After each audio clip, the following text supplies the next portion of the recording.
Today is Tuesday, April 20th, 2023. We got some more activity on the water tower. They've been out here digging out the road.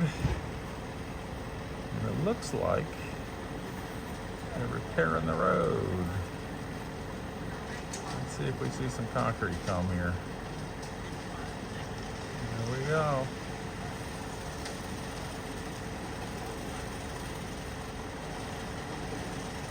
Excitement, excitement.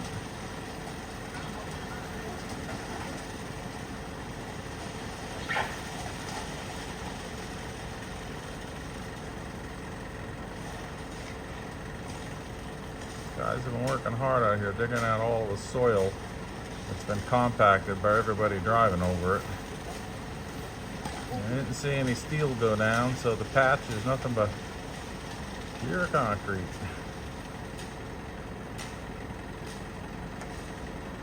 Be interesting.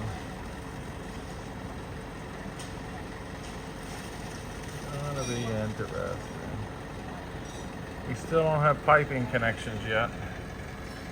They've got some connectors on the bottom of the tower, and they put in a couple of days after, but the main connections are not there yet. So today is all about the cement.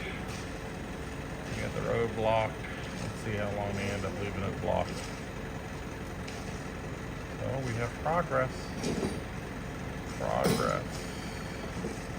All in good time. Bye-bye.